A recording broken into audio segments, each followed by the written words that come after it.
రామటిజం సమస్యకు చక్కటి పరిష్కారం సంప్రదించండి హోమియో కేర్ ఇంటర్నేషనల్. నమస్తే, నేను Keshav. Welcome to Suman TV. Plastic మీ ప్రాణం తీస్తుందా అంటే అవుననే సమాధానం వస్తుంది. పైగా రీసెంట్గా వచ్చినటువంటి అధ్యయనాల్లో గుండెపోటుకు గురైన మరణాల్లో ఎక్కువ శాతం ప్లాస్టిక్ అవశేషాలు కూడా ఉన్నట్టుగా పరిశోధనలో తేలింది. మన ఇంట్లో వాడే ప్లాస్టిక్ ఎలాంటి ప్లాస్టిక్ను వాడాలి, అసలు నిత్యావసరాల్లో ప్లాస్టిక్ వినియోగం మనకి మంచిదా కాదా, ఈ అంశాన్ని విశ్లేషించేటువంటి ప్రయత్నం చేద్దాం. మనతో పాటు ఫార్మా ఎక్స్పర్ట్ సుబ్రహ్మణ్యం గారు. నమస్కారం. ప్లాస్టిక్ కి సంబంధించి ఒక చర్చ జరుగుతుంది. అంటే ప్లాస్టిక్ లేని జీవితం అనేది ఊహించలేము అన్నట్టుగా తయారైపోయింది గత పరిస్థితి. అలా అయిపోయింది. ఒక 20 ఏళ్ల నుంచి చూస్తే అంత ముందర కొంచెం పర్వాలేదు అనుకుంటాం. ఒక 20-25 ఏళ్ల నుంచి అయితే ఇక ప్లాస్టిక్ లేకుండా మనం ఏ పని చేయలేని స్థాయిలోకి వచ్చాం. ఏంటి ప్లాస్టిక్ అవశేషాలు హార్ట్ అటాక్ వచ్చినటువంటి మృతదేహాల్లో కనుగొన్నారు అంటే వాళ్ళు ఏదో రకంగా ప్లాస్టిక్ ని కన్జ్యూమ్ చేశారు అనేటువంటి అభిప్రాయం వస్తుంది. ప్లాస్టిక్ అయితే ఎవరో తినరు మనుషులు అయితే. కరెక్ట్. సో ఎందుకు వచ్చినాయి అవి, దానివల్ల వచ్చేటువంటి ప్రమాదం ఏంటి మనిషి జీవితానికి? సార్, ఫస్ట్ టైము ఈ సంవత్సరం మార్చి నెలలో new England journal of medicine అని చెప్పేసి ఒక రెప్యూటెడ్ జర్నల్లో ఫస్ట్ టైం కనుక్కున్నారు.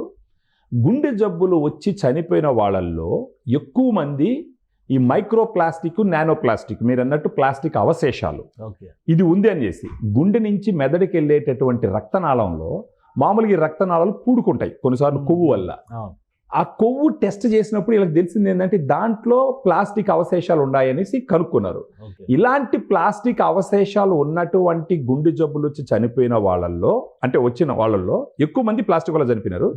ఒకవేళ ప్లాస్టిక్ అవశేషాలు లేకుండా గుండె జబ్బుల వల్ల చనిపోయిన వాళ్ళు, ప్లాస్టిక్ అవశేషాలను గుండె జబ్బుల వల్ల చనిపోయిన వాళ్ళు స్టడీ చేసినప్పుడు ఈ ప్లాస్టిక్ ఉండడం వల్ల చనిపోయే అవకాశాలు 4.5 టైమ్స్ ఎక్కువ అని చెప్పేసి ఆ స్టడీలో కనుక్కున్నారు. యావరేజ్ ఒక 5% ఎక్కువ ఉంటుంది, ఎక్కువ మంది ఉంటుంది, 5 టైమ్స్ ఎక్కువ ఉంటుంది. బ్లాక్స్ ఉంటాయి కదా గుండెకి వచ్చేటువంటి బ్లాక్స్ లో. అవును, కొలెస్ట్రాల్ వల్ల ఇదంతా జరుగుతుంది. అవును, కొలెస్ట్రాల్ అంటే న్యాచురల్ ఫామ్ లో జరిగేది.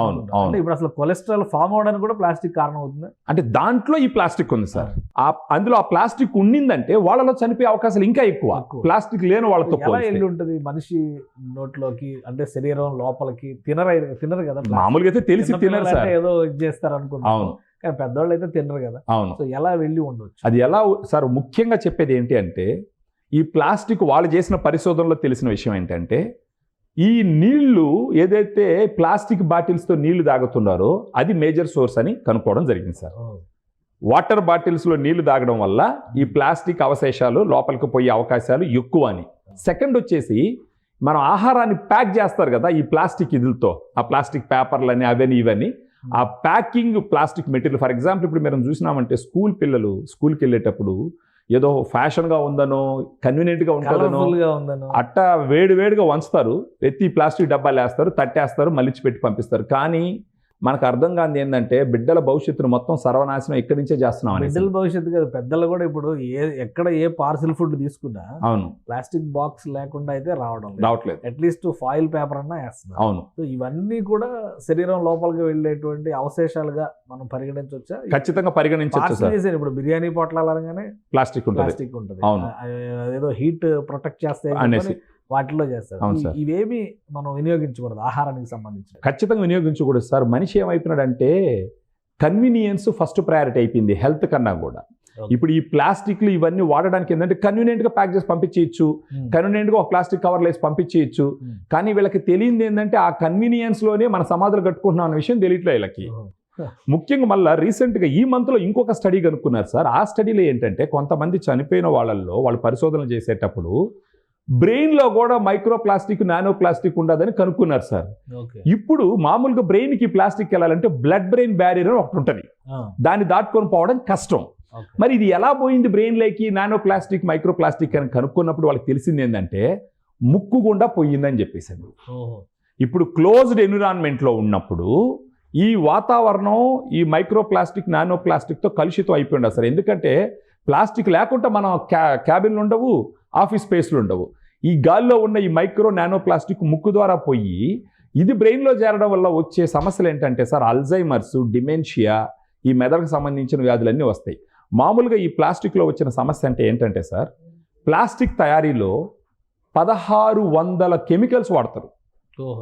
ఆ 16 ప్లాస్టిక్ అయినా ఏ ప్లాస్టిక్ అయినా సార్ 1600 కెమికల్స్ ఈ ప్లాస్టిక్ తయారీలో వాడతారు. ఆ కెమికల్స్లో 1/4 భాగం మనిషి ఆరోగ్యాన్ని నాశనం చేసేటటువంటి కెమికల్స్.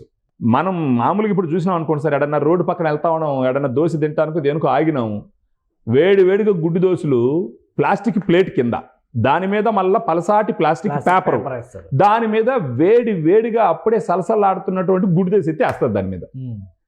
ఈ గుడ్డు దోశ ఓకే, కింద ప్లాస్టిక్, దాని మధ్యలో మళ్ళీ పలసాటి ప్లాస్టిక్ పేపరు, ఈ వేడి గుడ్డు దోశ, వీటన్నిటితో పాటు ఈ ప్లాస్టిక్ లోపలికి వెళ్తుంది. క్యాన్సర్ రావటానికి కూడా కారకం ప్లాస్టిక్ సార్.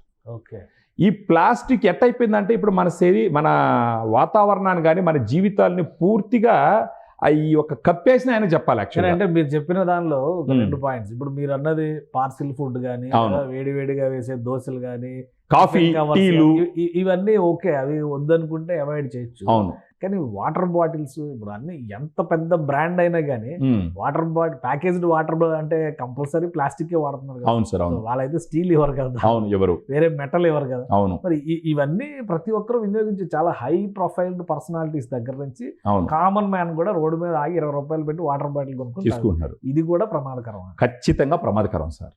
ఏది ఏమైనా సరే మన పాతకాలపు పద్ధతులు స్టీల్ గ్లాసులు, అల్యూమినియం గ్లాసులు వాటిలో వాడడమే బెటర్, లేదంటే రాగి పాత్రలు, మరచెంబులతో నీళ్లు, మరచెంబులతో. అవును సార్, ఇప్పటికీ అది బెస్ట్.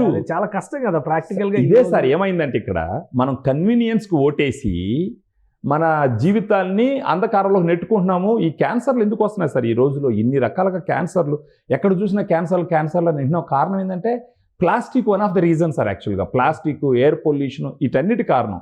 ఈవెన్ మన వంట రూమ్లో మనం స్టోర్ చేసుకుంటాం, పప్పులు దినుసులు అన్ని స్టోర్ చేసుకుంటాం. ఇంతకు ముందర రోజుల్లో మనం చిన్నప్పుడు పోపులు పెట్టి, మన చిన్నప్పుడు అయితే ఈ పోపులు పెట్టలని, పెద్ద అల్యూమినియం డబ్బాలు అనేసి, స్టీల్ డబ్బాలని, మ్యాక్సిమం కొండలు ఇలాంటివి ఉండేది. ఇప్పుడు మీరు ఎక్కడ చూసినా సరే ప్లాస్టిక్ డబ్బాలు, జాడీలు ఉండేది, ఊరగాయల కోటికిటికి జాడీలు అవి ఉండేది అనమాట. ఇప్పుడు ఎక్కడ చూసినా అన్ని ప్లాస్టిక్ డబ్బాలు. హై వాల్యూ ప్లాస్టిక్ అంటే కొన్ని పేర్లు మనం బ్రాండ్స్ చెప్పాల్సిన అవసరం లేదు. చాలా మంది అసలు అది ప్లాస్టిక్ కాదని వాదించే వాళ్ళు కూడా ఆ కంపెనీ పేరుతోనే చెప్తా ఉంటారు. కొన్ని సమ్ వేర్స్, ఏవో సమ్ ప్లాస్టిక్ వేర్స్ అవి పెట్టి చెప్తారు, ఇవి అసలు ప్లాస్టికే కాదని. అవి కూడా ప్లాస్టిక్ కేటగిరీలోకి వస్తాయా సార్? ప్లాస్టిక్ కాదని చెప్పేదని మనం పట్టుకుంటేనే తెలుస్తుంది సార్, మనం తడితేనే తెలుస్తుంది. ఈ లోహాలతో చేసినటివే బెస్ట్ సార్. ఓకే, ఈ ప్లాస్టిక్తో చేసినట్టు ఇప్పుడు ఏమైపోయిందంటే సార్, ఈ మార్కెటింగ్ వల్ల మీరు ఊహిస్తారు సార్, మనం ఎప్పుడన్నా భారతదేశంలో నీళ్లు కొని తాగతామని ఏ రోజున ఊహించినారా మీరు? ఇప్పుడు గాలి కూడా కొనుక్కొని పీలుస్తున్నాం. అంటే మార్కెటింగ్ ఆ విధంగా అంటే ఇప్పుడు ఎందుకు సార్ వాటర్ బాటిల్ కొనాలి నాకు తెలియకడతాను. ఎందుకంటే మార్కెటింగ్ కంపెనీలు భయపెట్టినాయి మనల్ని. మీరు వాటర్ బాటిల్లో నీళ్లు తాగకపోతే మీకు ఏదైనా జబ్బులు వస్తాయని భయపెట్టినారు. దానికి భయపడి వాటర్ బాటిల్ కొంటున్నారు. కానీ ప్రాబ్లం ఏంటంటే ఇంకా పెద్ద జబ్బు ఇది. వీలైనంత వరకు ఈవెన్ అట్లీస్ట్ గ్లాసు పాత్రలో తాగినా కూడా కొంతవరకు సేఫ్ సార్. గ్లాస్ బాటిల్స్, గాజు సీసాలనే మరి ఇస్తారు వాటర్ కి. గాజు సీసాలో బెటర్ సార్, గాజు సీసాలో బెటర్ కొంతలో కొంత. అవి కూడా వేడి సార్, ఇప్పుడు ఇవన్నీ కెమికల్స్ తయారు చేసినటివి, వేడి పదార్థాలు వాటిలో పోసిన, వాటిల్లో నిల్వ ఉంచిన, మనకు తెలియకుంటేనే మనం తినే దాంట్తోనే మన శరీరాన్ని సర్వనాశనం చేసేటటువంటి ఎన్నో కెమికల్స్ని మన లోపలికి తీసుకుంటాం. నాకు తెలిసి ఎలా చేయాలంటే సార్, కాన్షియస్గా, ప్రత్యేకించి ఇప్పుడు మన స్కూల్ పిల్లలు మనకన్నా ఒక 10 సంవత్సరాల నుంచి ఈ ప్లాస్టిక్ ఎక్స్పోజ్ అయినాం సిగ్నిఫికెంట్గా. ఇప్పుడు మన బిడ్డలైతే మొదటి నుంచి ప్లాస్టిక్. కానీ అది కాదు కదా, ఇప్పుడు పుట్టిన ప్రతి పసి పిల్లాడికి కూడా పాల డబ్బా ప్లాస్టిక్ తోనే వస్తుంది. అదే సార్ సమస్య. మరి ఎక్కడి నుంచి ప్లాస్టిక్ ని ఎలా అవాయిడ్ చేస్తారు? మరి ఇప్పుడు అనుకుందాం సార్, మనం అంతా ఎలా తాగినాం సార్ అప్పట్లో. ఒకసారి ఏంటంటే లైఫ్ ఏమైపోయిందంటే కన్వీనియన్స్, నాకు కన్వీనియంట్గా ఉండాలా అన్న ఒక ఆలోచనతో, అంటే ఈజీ లైఫ్ కావాలా, పెద్ద కష్టపడకూడదు, ఈజీగా మనకు పనులు అయిపోవాలా అనుకునే ఆలోచన ధోరణికి వచ్చి ఈ లేనిపోని జబ్బులన్నింటిలో మన శరీరంలో వేసుకుంటున్నాం. ఏది ఏమైనప్పటికీ అంటే ఇప్పుడు కొంచెం అలవాటు పడ్డాం. ఈ అలవాటును బ్రేక్ చేయాలంటే కొంచెం కష్టం, కానీ బ్రేక్ చేయాల్సిన అవసరం వస్తుంది సార్. చూస్తామనండి అతి తొందరలో ఇంకో 10 రకాల క్యాన్సర్లు వస్తాయి, 100% వస్తాయి సార్. ఈ ప్లాస్టిక్ మనం కూడా కాన్షియస్గా అవాయిడ్ చేయాలి. మన బొట్టోళమి, అందులో మనం మీడియాలో ఉండే మన బొట్టోళమి సమాజం మీద బాధ్యతతో ఒక క్యాంపెయిన్ కూడా రన్ చేయాలి. ఎందుకంటే పదే మనం జనాలకి ప్లాస్టిక్ వల్ల జరిగే నష్టాలు, ఇలాంటి స్టడీస్ రెప్యూటెడ్ జర్నల్స్లో పబ్లిష్ అయిన తర్వాత కూడా మనం వాటి గురించి మాట్లాడకపోతే ఖచ్చితంగా సమాజానికి మనం ఏదో ద్రోహం చేస్తున్నాం అన్న ఆలోచన మనకు రావాలా. మన బొట్టోళం కూడా దీని మీద ఒక క్యాంపెయిన్ లాగా చేస్తే అట్లీస్ట్ 100 మందిలో 10 మంది మారినా కూడా 10 కుటుంబాలు మారుతాయి సార్, 10 మంది కాదు. ఒక ఊరు మారిందంటే సుమన్ టీవీ దాన్ని టేకప్ చేయాలి, మనం చేద్దాం దాని మీద. ఖచ్చితంగా చేద్దాం సార్. మన ప్లాస్టిక్ పూర్తి స్థాయిలో అవాయిడ్ చేయడం అనేది సాధ్యమయ్యేటువంటి అంశం అవుతుంది సార్. ఎందుకంటే అంతకు ముందర బతికినాం కదా సార్. ఇప్పుడు చిన్నప్పుడు మనం చూసినామంటే ఏదన్నా టౌన్కి వెళ్ళేటప్పుడు మన పెద్దోళ్ళు అవ్వ తాతలోళ్ళు ఇంటి దగ్గర నుంచే సంచి సంకలో పెట్టుకొని పోయేవాళ్ళు. ఆ సంచిలో ఏం కావాలి కొనుక్కొని తెచ్చేవాళ్ళు. ఇప్పుడు ఏం ఎత్తుకుపోవట్లేదు, ఎందుకంటే ఆడవాడు ప్లాస్టిక్ కవర్లు వేసిస్తాడు అని చెప్పేసి. అంటే కన్వీనియన్స్, అంటే ఒకటి మార్కెటింగ్ కంపెనీలు మన మైండ్తో చేసినటువంటి గేము, రెండోది మనం కూడా ఈ వలయంలో చిక్కుకుపోయినాం కన్వీనియన్స్కి అలవాటు పడి. కానీ మనకు తెలియదు ఏంటంటే ప్రతి ప్లాస్టిక్ పేపర్ను చూసినప్పుడంతా ప్రతి మనిషికి యముడిని చూసిన ఫీలింగ్ రావాలి సార్. యముడిని చూసినట్టే అది. సో ప్లాస్టిక్ అవాయిడ్ చేయాలా, మనం కూడా అవాయిడ్ చేయాలా వీలైనంత వరకు.